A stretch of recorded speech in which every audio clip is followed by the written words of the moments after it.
২৪ জুলাই অভ্যুত্থানে নিহত হন প্রায় ১৫০০ মানুষ। ক্ষমতাচ্যুত হয়ে ভারতে পালিয়ে যান শেখ হাসিনা।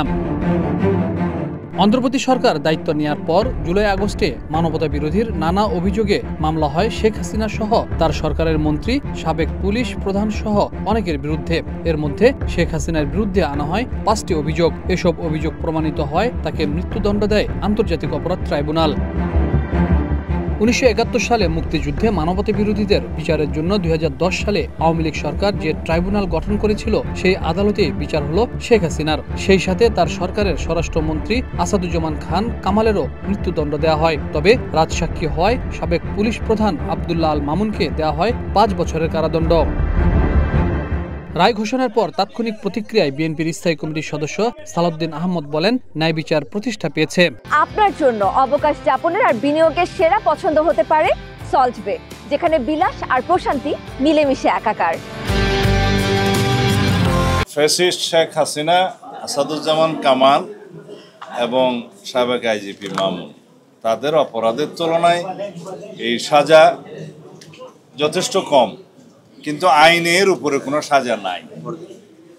সেজন্য মাননীয় বিচারকগণ সর্বোচ্চ সাজা হিসাবে একটি অপরাধে আমৃত্যু কারাদণ্ড দিয়েছে শেখ হাসিনার, আর একটি অপরাধে মৃত্যুদণ্ড, এবং অন্যান্য অপরাধগুলো বিবেচনায় নিয়ে তাদের সম্পত্তি বাজেয়াপ্ত। আসাদুজ্জামান কামালের মৃত্যুদণ্ড এবং আইজিপি মামুনের বিচার কার্যে সহযোগিতার জন্য তার সাজা কমিয়ে দেওয়া হয়েছে।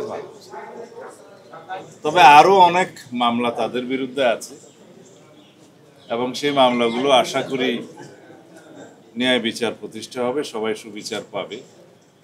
আজকের এই আদালতের রায়ের মধ্য দিয়ে কয়েকটি জিনিস প্রমাণিত।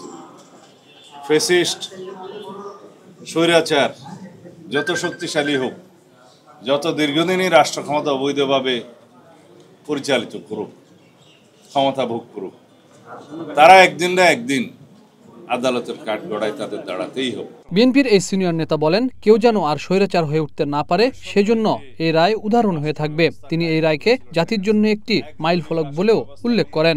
সামনের দিনের জন্য একটা উদাহরণ, এবং ভবিষ্যতে যাতে এই রাষ্ট্রে কেউ আর ফেসিবাদী শাসন ব্যবস্থা কায়েম না করতে পারে, কেউ নিজে ফেসিস্ট না হয়ে উঠতে পারে, এবং এখন নায়কতন্ত্র যাতে প্রতিষ্ঠা না হয়, তার একটি মেসাল।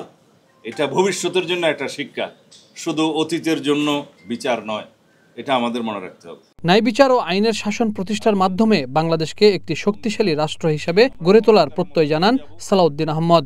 বাংলাদেশে আইনের শাসন প্রতিষ্ঠা করব। Habib Rahman, one news, Dhaka.